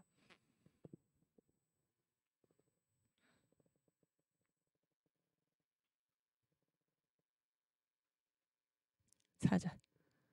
오케이. 그렇지. 그 중에 이 세상 신이 누굴까요? 마귀. 아까 공중 권세 잡은 자랑 똑같은 말이에요. 이 세상 신, 마귀입니다. 이 세상 신이 믿지 아니하는 자들의 마음을 혼미케 하여. 그러니까 예수 안 믿는 사람들의 마음은 누가 주장하고 있습니까? 이 세상 신이, 마귀가. 아시겠죠? 마귀가 이제 혼미하게 만드는 거예요. 예수 못 만나도록. 그리스도의 영광의 복음의 강체가 그 마음에 비치지 못하게 하고 있다, 그런 거 마귀가. 근데 그리스도는 누군가? 하나님의 형상이시다. 그다음에 6절. 어두운 데서 빛이 비추리라 하시던 그 하나님께서, 첫째 날이죠. 창세기 첫째 날. 빛이 비추리라, 그런 얘기죠. 그 하나님께서 예수 그리스도의 얼굴에 있는 하나님의 영광을 아는 빛을 우리 마음에 비추셨느니라. 그래서 우리 마음에 누가 임하셨습니까? 예수, 성령이 임한 것입니다. 그래서 예수 믿는 사람은 그 마음에 누가 임하셨습니까? 성령, 예수의 영이 들어온 것이고. 아시겠어요? 이 사탄을 쫓아내고 예수의 영이 좌정하신 것이고, 예수 믿지 않는 사람들은 마귀에게 이끌림을 받는 것입니다. 혼미한 상태로 마귀가 우리 영의 눈을 콕 찔러가지고 예수를 보지도 못하게 하는 것입니다.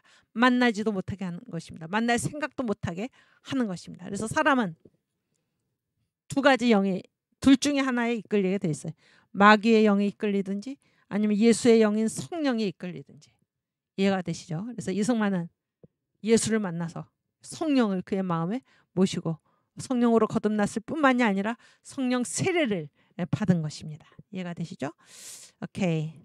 또 아까 파워포인트. 그래서 이승만은 어디를 향해서 살았나? 아까 왕국의 연합을 이루었다 그랬는데, 이승만의 눈은 새 예루살렘을 향해 고정되어 있었습니다. 그래서 제가 거기에 써놓은 말, 우리 다 같이 천국에서 만납세다. 이 말을 어디에다 써놨냐면 그 독립정신이라고 있어요. 이승만이 쓴 책에 독립정신. 이 독립정신은 어디서 집필을 끝냈냐면은 한성 감옥 안에서. 아시겠죠?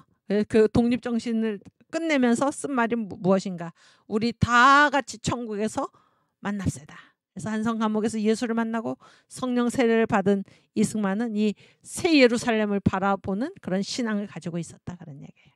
여러분도 이승만과 같이 여러분의 눈을 이 땅에 고정시키지 말고 앞으로 임하는 메시아 나라 새 예루살렘에 여러분의 눈을 고정시키고 살아가는 최후 승리를 얻는 그런 복된 인생이 되시기를 주님의 이름으로 축원합니다. 아멘. 또 그다음, 그래서 이제 이승만의 영적 주소, 제가 만든 말인데 제가 이제 한번 생각을 해봤어요. 이승만의 영적 주소. 이승만의 영적 주소는 정광 목사님 설교 중에 무슨 설교가 있나요? 이승만 대신에 누구의 영적 주소? 거기 있지. 이거 힌트. 바울. 그런 설교 들은 적 있죠? 바울의 영적 주소. 그래서 바울이 이제 어디에서요? 다소의 바울, 다메섹의 바울, 직가의 바울, 아라비아의 바울, 안디옥 바울. 이거 바울이 거쳐간 곳이잖아요. 그런데 그때 뭐 영적 상태가 다 달랐다라는 거죠. 그렇죠? 그래서 제가 이제 이 바울의 영적 주소 설교를 듣고 이승만의 경우에도 한번 생각을 해봤습니다. 그래서 제가 이거 정리를 해봤는데, 일단 바울의 경우에 다소에 있을 때는 다메섹 이전이잖아요. 다메섹 이전에 예수를 알았습니까? 몰랐습니까? 바울이 몰랐죠. 그래서 초임 검사로서 예수의 이름을 부르는 자를 죽이러 대제사장들로부터 그 공문을 받아가지고 가던 길이었잖아요. 다메섹으로. 그래서 이 다소의 바울, 세상에 있는 바울입니다. 예수를 알지 못하고 이 다소의 크기를 자랑하던, 나는 바리새인 중에 바리새인이요, 나는 가말리엘 문화에서 배웠고, 이렇게 그때 당시에 가말리엘 문화에서 배웠고 막 이런 자랑을 하던, 로마 시민권을 가졌고, 이렇게 세상에 있던 바울이죠. 그 다음에 다메섹에서 누구를 만났습니까? 예수를 만났죠. 구원이 이루어졌죠. 영적 주소로는. 그래서 직가에서 아나니아에게 세례를 받음으로써 성령 세례를 받았죠. 직가에서 안수를 받아가지고 성령 세례를 받았잖아요. 그 다음에 바울이 어디로 갑니까? 아라비아에 가서 3년을 지내면서 거기에서 뭐가 내려옵니까? 하늘로부터 로마서, 바울 서신 13권이 그 말씀이 임한 것입니다. 그리고 나서 이제 어디에 갑니까? 안디옥에 가서 바울이 이방인의 사도로서 선교사로 파송이 되는 것입니다. 이것이 바울의 영적 주소예요. 영적 주소인데, 이승만의 영적 주소, 여기에 제가 대비해서 한번 만들어 봤습니다. 그래서 예수를 한성 감옥에서 예수 만났거든요. 예수 만나기 전에 이승만이 했던 일이 뭔가, 배제학당에 다니고 만민 공동회를 주도를 했습니다. 이때는 뭐예요? 이 세상에 있었죠. 세상에. 그래서 자기의 실력으로 뭔가를 해보고자 그렇게 고군분투하던 그런 이승만이었습니다. 그러다가 한성 감옥에서 죽음 직전에 누구를 만났습니까? 주의 이름을 불렀을 때 주님이 그를 만나 주셨습니다. 그 감방이 환한 빛으로 가득 차는 그런 경험을 하게 된 것이고, 거기에서 성령 세례까지 임했던 것입니다. 인사이드 아웃에 통찰력까지 임하고. 그렇죠? 한성 감옥에서 나온 다음에 이승만이 어디로 갔을까요? 미국 유학을 갔죠. 이때 이 대한민국을 그 안에 잉태하게 된 것입니다. 대한민국을 이 복음의 이 기독교 정신에 성경에 눈뜨게 되고 그런 말씀이 그에게 임한 것입니다. 그리고 그래서 바울이 마침 안디옥에서 이방인의 사도로서 파송을 받았듯이 이승만이 그 선교로서 행한 일은 무엇입니까? 외교를 통한 독립운동가 대한민국을 낳은 대한민국의 국부가 된 것입니다. 이것이 제가 생각한 이승만의 영적 주소입니다. 영적 주소. 오케이, 앞으로 이 강의를 진행하면서 이 역사라는 거는 되게 이렇게 시간의 흐름에 따라서 그 강의를 진행하게 되어 있는데, 특별히 이 영적 주소도 마찬가지. 지금 시간의 흐름이잖아요. 시간의 흐름인데 이 영적인 주소가 다 달랐다라는 것입니다. 그래서 여기에 포인트를 두고 우리가 이 강의를 앞으로 진행하도록 하겠습니다. 그 다음에 교재하고 참고 문헌은 이제 소개하고 오늘은 마치도록 하겠는데, 교재는 정강훈 목사님이 쓰신 이승만의 분노, 이 책입니다. 보이시죠? 이렇게 2015년에 쓰신 책인데, 이 책이나 이 똑같은 책이 이 사이즈를 약간 콤팩트하게 해서 2016년에 이 책입니다. 이승만의, 안 보이네, 이승만의 분노, 이 책인데 둘 중에 하나를 구하시면 됩니다. 둘 중에 하나를 구하셔서 우리가 교재를 삼아서, 근데 교재 이 흐름에 따라서 이렇게 진행을 하는데, 이제 제가 다음에 소개해드릴 이 참고문은 이승만이 직접 쓴 그의 글들, 이런 것들을 다 참조해서 제가 강의를 진행하도록 하겠습니다. 아시겠죠? 그래서 이승만의 분노는 대한민국 국민이면 누구나 읽어야 할 필독서입니다. 반드시 읽으시기를 바랍니다. 아시겠죠? 오케이. 그리고 독서 과제는 뭐 과제물을 여러분께서 뭐 저한테 제출하시라, 그럴 수도 없고 뭐 제출하실 수도 있지만 이거는 자율적으로 하시길 바라는데, 자율적으로 하라는 거는 해도 되고 안 해도 되는 게 아니라 자기가 꼭 하고 자기 스스로 점검하라, 그런 얘기입니다.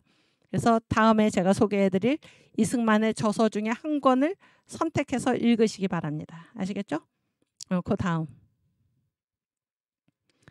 다음 여기 보세요. 참고문헌. 그런데 여기 이제 이승만이 직접 쓴 책들을 제가 다 써놨습니다. 여기에. 가장 먼저는 청년 이승만 자서전인데, 이거는 어떤 책으로 지금 나온 거는 아니고 청년 이승만 자서전이라고 이승만이 이렇게 이제 원고를 쓴 게 있습니다. 언제 썼나? 그러니까 우리나라 해방되기 전에 미국에서 독립운동을 했잖아요. 외교를 통한 독립운동. 이게 미국 체류 시절에 이제 이 청년 이승만 자서전을 썼습니다. 청년 이승만 자서전. 근데 이게 이제 어디에 들어있냐면은 이 책,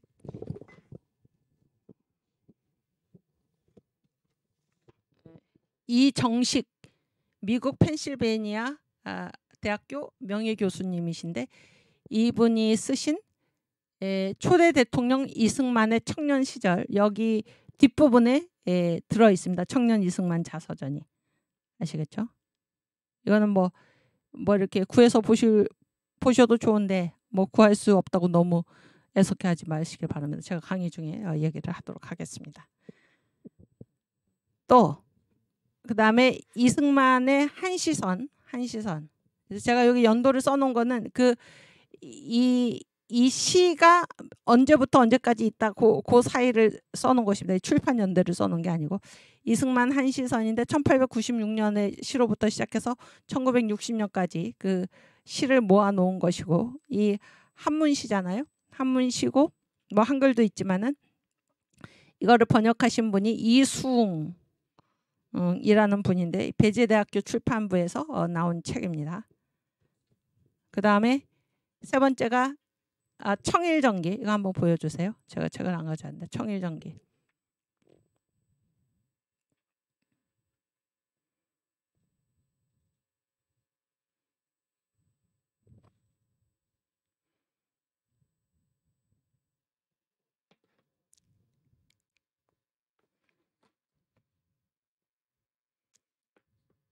그렇지.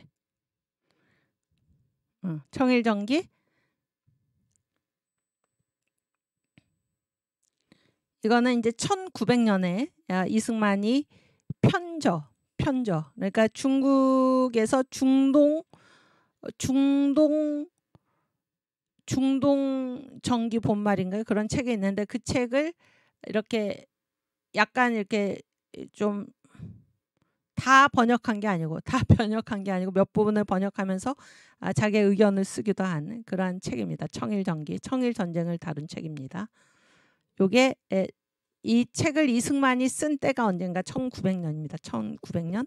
오케이. 그다음이 무슨 책인가? 그다음에 쓴 책이 독립정신입니다. 독립정신. 그래서 여기 독립정신까지는 다 어디서 썼냐면 한성 감옥 안에서 썼어요. 한성 감옥 안에서. 독립정신은 이 책입니다. 이 책. 여기 아시겠죠? 그다음에 미국의 영향하에 있는 영원한 중립. 그 참고문 한번 보여주세요. 미국의 영향하에 있는 영원한 중립. 아니. 그 파워포인트. 이거는 이승만의 박사학위 논문입니다. 박사학위 논문. 이것이 이제 그 얼마나 잘 됐는지 그 프린스턴 대학교에서 학위 논문을 지금 책으로 출판까지 해줬죠. 1912년에. 이 책은 여러분께서 이제 인터넷 뒤져보시면 구할 수 있습니다. 그 다음이 한국교회 핍박. 그 표지 보여주세요. 한국교회 핍박. 1913년에 이승만이 쓴 책입니다. 그렇지. 이 책 아시겠죠? 1913년. 그러니까 그 백오인 사건이죠. 백오인 일본이 날조한 사건. 그 사건을 중심으로 해서 쓴 책입니다. 그 다음이 일본 내막기 Japan Inside Out. 그것도 보여주세요. 1941년에 이승만이 쓴 책입니다. 그렇지 그거. 일본 내막기 Japan Inside Out. 일본의 가면을 벗긴다.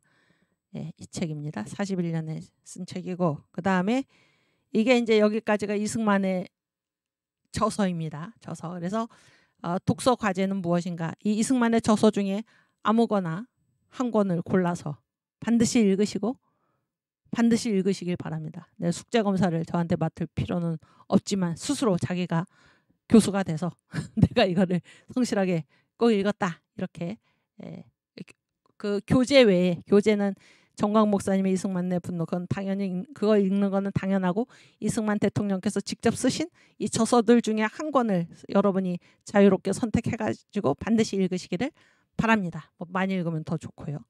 아시겠죠? 이 강의 끝날 때까지. 그다음에 이제 또 참고문헌이 정광 목사님이 쓰신 옥중서신. 그렇지. 그렇지. 2020년에 옥중서신. 여러분 다 그때 유튜브로 이게 그때마다 이거 말씀하셨죠. 편지 일주일에 한 번씩 그거를 이제 모아놓은 책입니다. 제가 알기로는 김동환 목사님께서 이 책을 이렇게 다 모으셔가지고 책으로 내신 것이라고 알고 있습니다.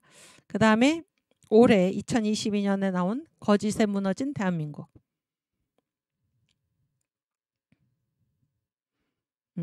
정광 목사가 청년들에게 보내는 편지. 거짓에 무너진 대한민국. 이것도 참고 문헌입니다. 그 다음 10가지 거짓말이죠. 10가지 거짓말. 그 다음에 김인서 목사님이 쓰신 망명노인 이승만 박사를 변호함. 이 책. 이 책은 아주 대단한 책인데 그 1963년에 쓴 책입니다. 그러니까 이승만 대통령께서 하와이로 이렇게 가시고 그때 이제 이 김인서 이분은 목사님이신데 이분은 대단한 분입니다. 그 한국 교회사에서의 위치도. 근데 이분이 망명노인 이승만 박사를 변호함 이렇게 쓰신 책인데 아주 내용이 좋습니다. 꼭 읽어보시기를 바라고. 그 다음에 다시 이제 그거 보여주세요. 파워포인트. 그 다음에 제가 한국교회 비사라고 해가지고 한국장로신문에 2016년부터 연재를 하고 있습니다. 그래서 이 모든 게 다 이승만 얘기가 아니고 그런 건 전혀 아니고 한국교회사에 관한 그런 얘기들인데 그중에 그리고 요즘 제가 이 강의를 준비를 하면서 이승만 얘기를 지금 쓰고 있습니다. 그래서 여러분께서 보시고 한국교회사 전체에 대해서 보실 수 있는 것입니다. 그다음에 유석춘 교수님이 지금 자유일보에 연재 중입니다. 이승만을 주제로 해서 이승만만을 주제로 해서 그래서 시간을 달린 지도자 이승만 이런 섹션으로 지금 연재를 하고 계시고 또 인터넷 사이트 아주 훌륭한 인터넷 사이트가 있는데 이승만기념관.com입니다. 한번 보여줄 수 있나요? 이승만기념관.com 여기 들어가시면은 이승만에 관한 자료들이 아주 잘 정리가 되어 있습니다. 그래서 꼭 가보시기 바랍니다.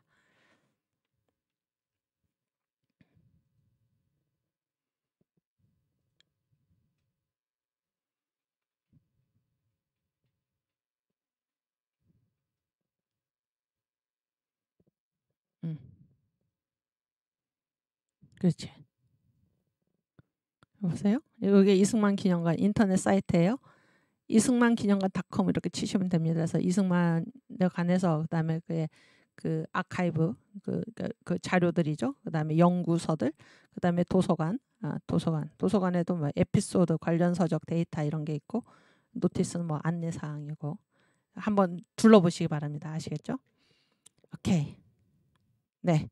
그래서 오늘 여기까지 하고 우리가 이제 다음 시간부터 본격적으로 대한민국 국부 이승만의 신앙을 그의 청년 시절부터 이렇게 이승만의 영적 주소에서는 이 배제학당 만민 공동의 시절 이 세상에 있을 때 예수를 만나기 전에 이승만 그 상태부터 우리가 다루도록 하겠습니다. 오늘 강의에 참석해 주신 여러분 또 이따가 이제 다 거의 다 이따가 들으시겠죠. 여러분께 감사를 미리 드리고 다음 주 월요일에 다시 9시 반에 다음 주는 추석 연휴죠.